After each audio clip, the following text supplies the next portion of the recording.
if you could just start off, just introduce yourself.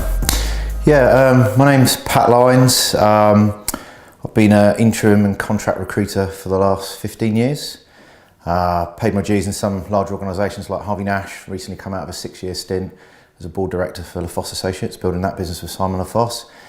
And yeah, been trusted over the years by hundreds of CIOs and CTOs to provide them with individuals and teams to deliver outcomes, board outcomes, projects and programmes. So that's my sweet spot. Excellent. We first met a year or so ago, and the conversation we had then was about probably about more my views about how the nature of the recruitment industry was going to get pressure to change. And that kind of coincided with where you were at the moment, thinking about how you might start to develop new business models. Yeah. Tell us a bit about the journey for you over the last year and a half of what you've been doing with your new business. Yeah, so I suppose it was all born out of curiosity around where the market was going, where organisations are going, where the future of work's going, where general transformation is going, whether it's kind of political, human, business, social. It really feels like in the last 2 or 3 years there's been a real seismic shift in the way that my industry operates. So, to give you a few examples, early on in my career, it was, the norm to be able to get some airtime with the board or get airtime with the senior sponsor and really discuss at the front end, what is it that they're looking to achieve, what does good look like, what is the resource plan, what type of behavioural and cultural alignment or countercultural alignment would they be looking for, which at the back end of giving up that front end time ensured that you'd have anywhere between a kind of a 90 to 95% hit rate of the people that you put into that organisation. And in the last 2 or 3 years, it really felt like that kind of personalised service, especially in my end of, the technology and change recruitment market, interim or senior contract knowledge workers, the glue around those interims, was coming under attack a bit. Whether it was from the rise of procurement, the rise of recruitment process outsourcers. It feels like some certain members of the board are really making decisions on cost, which I believe is only one half of the equation, which is, value being the other side, which made me kind of feel like, what could be the future? What is there that the market wants that it doesn't have at the moment? So, just went out and reached out to my network. Obviously, over the 15 years, I've always taken a kind of a long view on relationships, and just started being quite inquisitive and asking loads of open-ended questions about what do you like about the industry, what don't you like about the industry, what do you see as the key problems, what frustrates you, what do you think's the future, and that was intersecting with my thoughts around where did I want my career to go. My last business was a fabulous business. I still miss it now, some of it. Built 2 great leadership teams there. I really feel that I was a part of LaFosse's success and their journey. So it was with a heavy heart that I left. But when you have that real gut feeling that you've got something else in you that's a bit more robust for where the market's going, you've got to follow your intuition. So over 18 months of going out and meeting people like yourself, I decided that what was in my head and what I'd put into a loose business plan needed 100% of my time to develop into a model that I've been bringing to the market this year under my new journey, which is Sullivan & Stanley. So what were the sorts of things that people were telling you that they saw as needing to change within the industry? Yeah, I think there was a number of things, but in the interest of time, I think the proliferation of management consultancies and consulting firms, I think has caused widespread consulting fatigue in the market. I don't know if you remember some of those comments that were made on that social network that you and I are on. I won't name the financial services organisation, but apparently there's one that's put a whole widespread ban on management consultancies. And I think the other side was some of my interim executives that are parachuted into organisations to either remediate or create new and deliver or bolster a particular transformation were getting really frustrated about the sourcing models that they were allowed to use i.e. incumbent recruitment process outsourcer or incumbent agencies that weren't able to deliver the quality of talent they needed to deliver and sustain change, because I think the new world needs a new different skill set, you know, which is difficult to vet in candidates, you know, because I quite like what Katrina said earlier, is that people will judge on past performance, not on what they're likely to do in the future, which I'm a big believer on. And, you know, I think most people will hire on past performance and the interview performance rather on, you know, what they can do in the future. So they'll hire on hard skills and interview performance, but fire on soft skills. So, you know, I think that there needs to be a new way of vetting, you know, change workers and individuals as well. That's interesting, because Katrina talked about this idea of recruitment in the age of transparency, and a lot of the things that you described then seemed to me to be about procurement processes reigning supreme and about cost management of the recruitment process, Yeah. which is a certain sort of transparency, it's transparency of balance sheet, and that actually what people looking for, skills, talent, experience, are actually needing to get to is being blocked in a way by these corporate governance measures. Correct, yeah. Because it's a really good point, actually. So if you think of what I do, what I have done, depending on who you ask, it's contract recruitment, interim recruitment, heads, body shopping. So that falls under a different cost bracket. And then what I've found over the years is that the organisation will get into a certain amount of duress, or there'll be slippage in programmes. So then they'll outsource to consulting firms, because traditionally they can hide the cost below the line. So that's where I've seen the real frustration in the market, has been with proliferation of consulting firms, where you're seeing someone like the Big Four and Big Ten are just body shopping, you know, where traditionally they did strategy. Yeah, it's something I've seen a lot in a number of organisations over the last few years. It's a way to be able to shift it onto a different budget. Yeah. And I get it. It's just, my old world was very much seen as, you know, it's contract recruitment, it's interim recruitment, it's body shopping, it's heads. And I worry for that industry in the longer term. So you're now working with a sort of hybrid model. Some of the work that you do is about being able to put people with skills into roles, but then you're also creating teams of people to be able to address specific business needs to your clients? Yeah, correct. How does that manifest itself, that new approach to it? Yeah. So I suppose it's taken me 15 years to get to where I am, you know, in this year, but some of my earlier career, I was the guy who sat behind a bench. So I was one of the key recruiters for Dimension Data, Alcatel-Lucent, some of the kind of mid-sized Cisco Gold partners when I set up the telecoms division from Harvey Nash. And it always kind of intrigued me, even back then, that, you know, when you try and, for instance, sell into Vodafone, you'd be put onto a PSL list of 9%, 8%, whereby if you went through a consulting firm like Bluefish, for instance, you could put people in at 15%. So I've always been really intrigued about, you know, different ways of putting people into organisations. And what I've found is, you know, especially of recent times, I feel that there's a gap in the market. So if you look at the left-hand side, if we call that the agency world, there's so many of them now in the race to the bottom. You know, it's a real commodity area and it's difficult to differentiate yourself. And then if you say on the right-hand side, you've got consulting firms. So they're usually the two ecosystems that would populate a change program, whether it's put in the leader or put in the knowledge workers. I've always been quite curious about wondering about what would a hybrid model look like, which would be the best of top 5% recruiters, which I think are worth their weight in gold. They can build great communities. They can, you know, recruit, you know, key individuals into organisations to make a difference, and inherently they're really good at sales.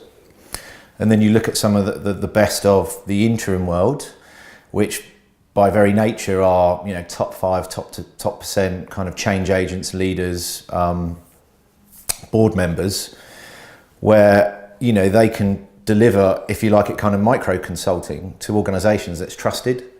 They don't have an axe to grind. They're loyal to you. There's no pyramid pressure. and actually they can tell you the truth, you know, in a supportive way.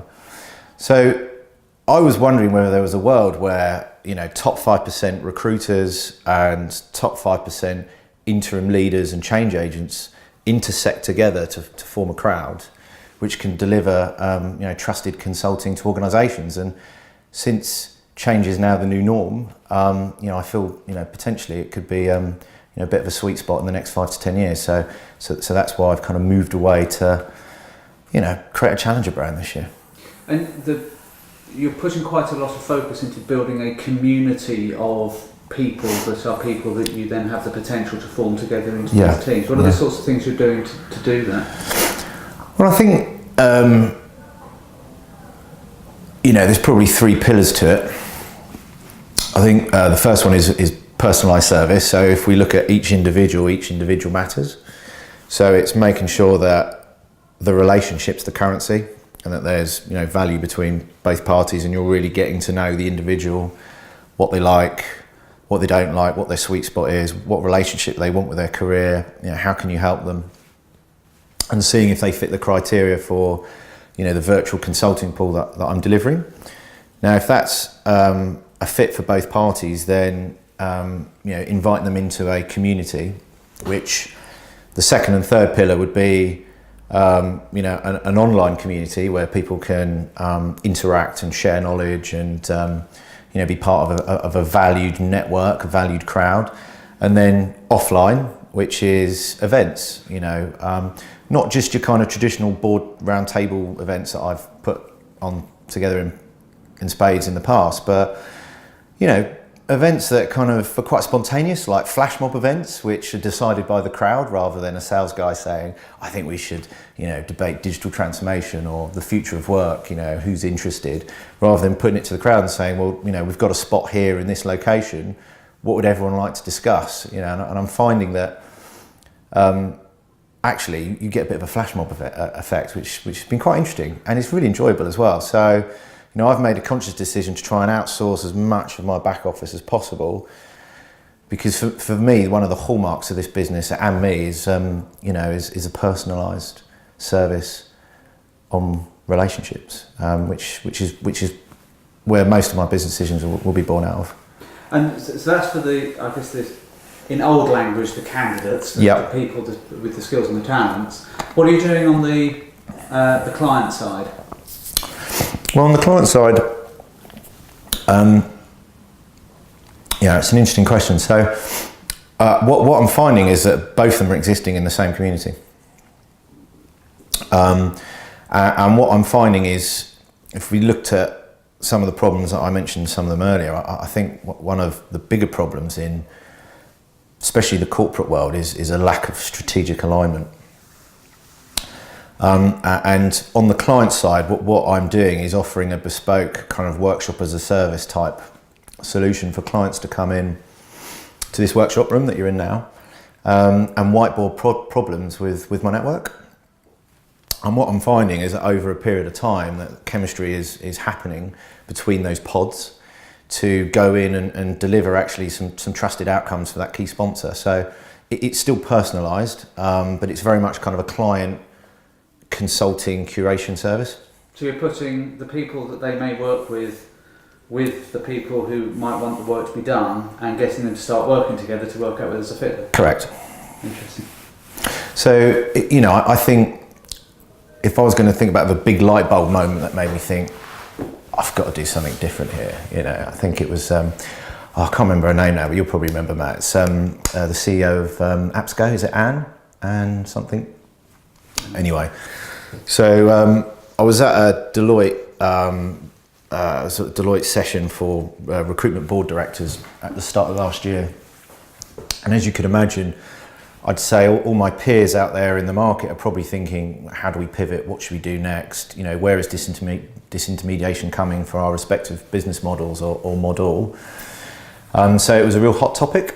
And this lady closed off the session by saying, you know, if I was in your shoes, I'd be thinking about 2 things as business owners, as directors, board directors of your respective recruitment organisations. First one is, if you're not in the board's business plan, you're going to you could potentially struggle. So think about how you can pivot into an organisation's business plan. And the second thing is relentlessly explore how much value you can build around the process and delivery that you give to an organisation, which for me, I just thought, so, I mean, that's it, you know, they're the two things. So what I found, obviously the first 6 months of this journey was very cold because I had a non-compete. So I was hustling for business, but you know, as I've started to get some traction with this new model, what I've found is because it's, you know, at the start it's about strategic alignment.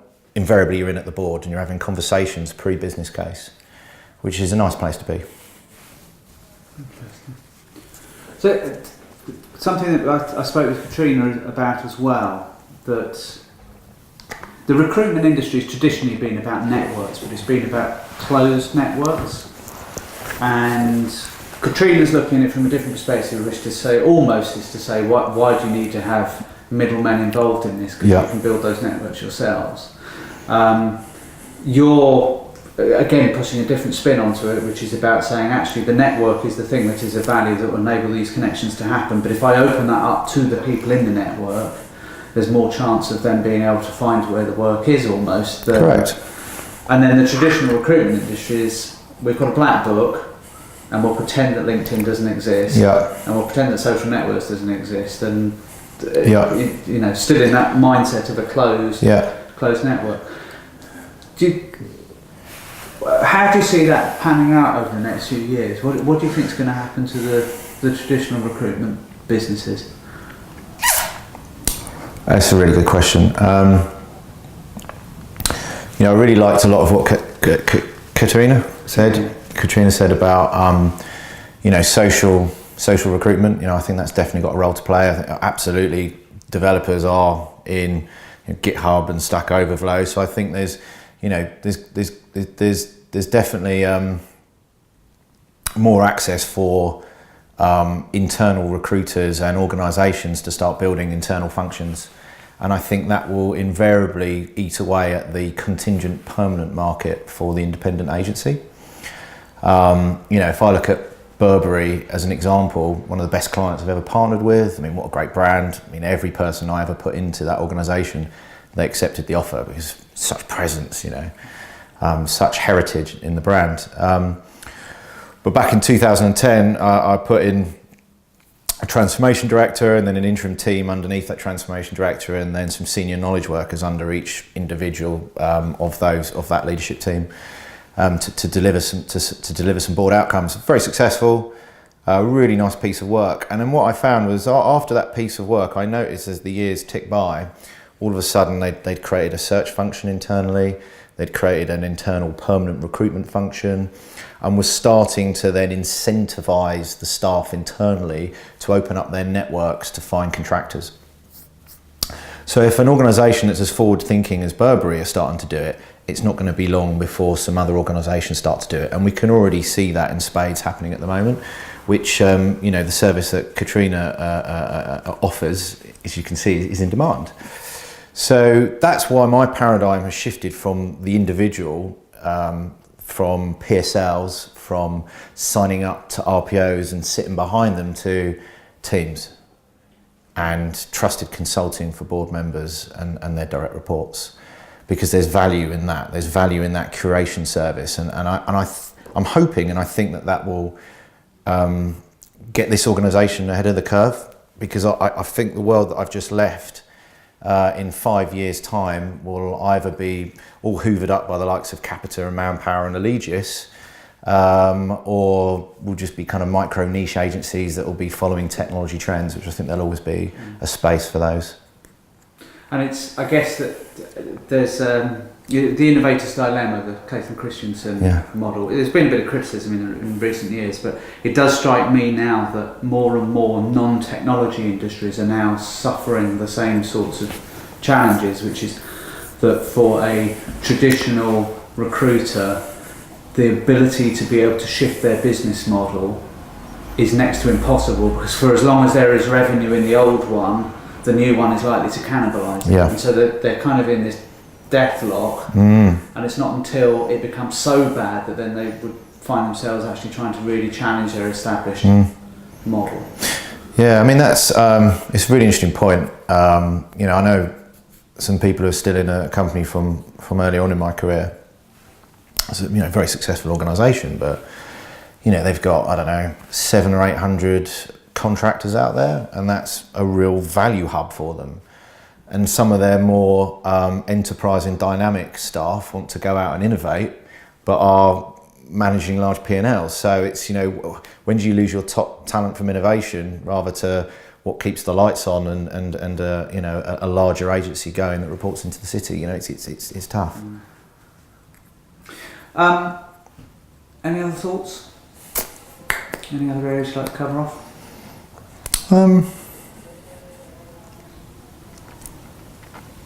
Oh, actually, there's one. Okay. Yeah, I mean, I think there's a bit about just the changing.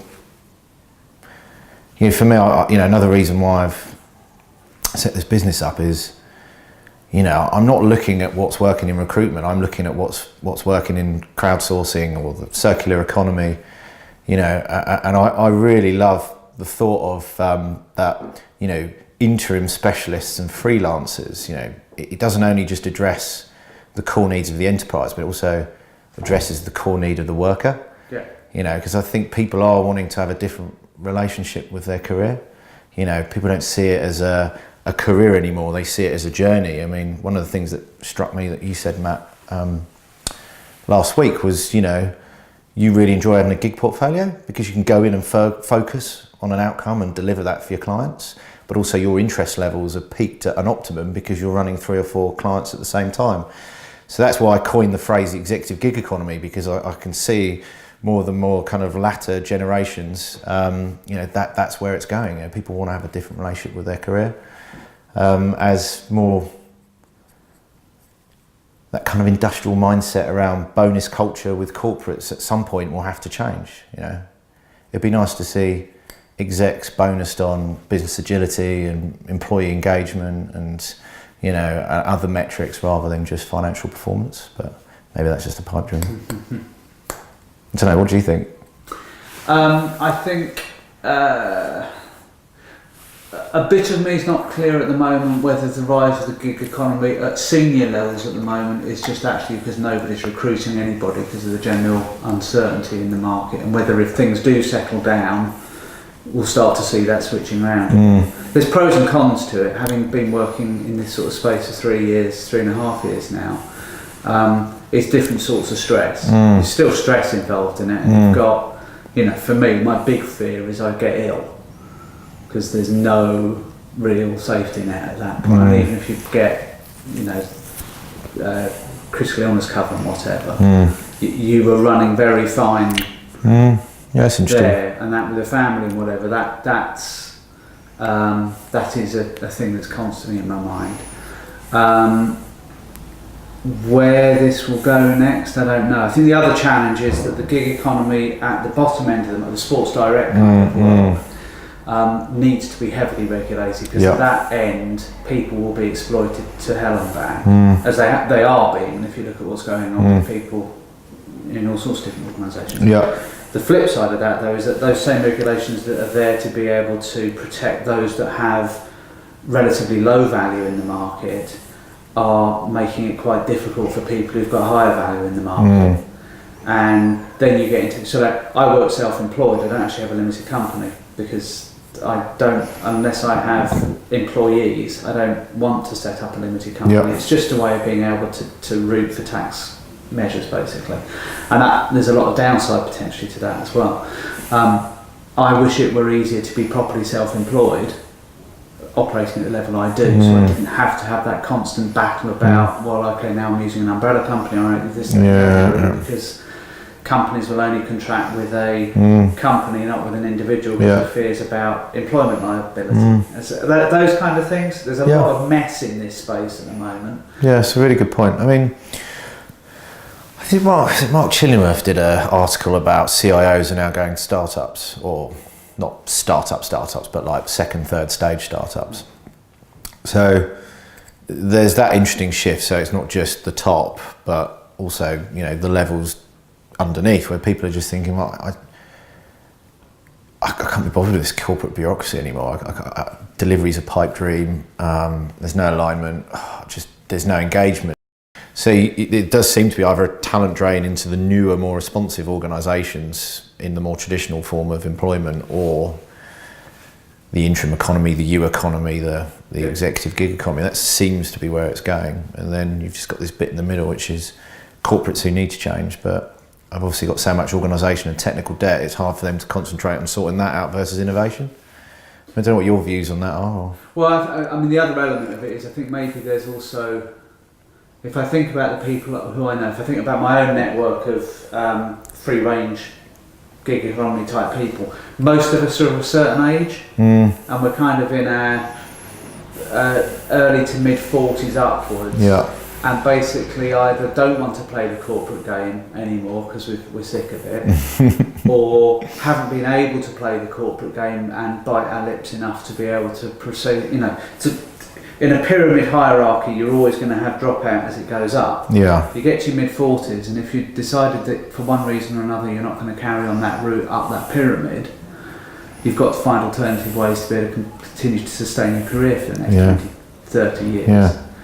And that's another element of this. I think actually there's a lot more freedom to be able to then pursue second half of career in that way than there is just having to suck up the bullshit. I mean, I know so many people in corporate roles who are so miserable, but the stock options and the pension and the 30 days holiday a year and all the rest of it, and because they've now done 20 or 30 years working in that way, they can't see an alternative.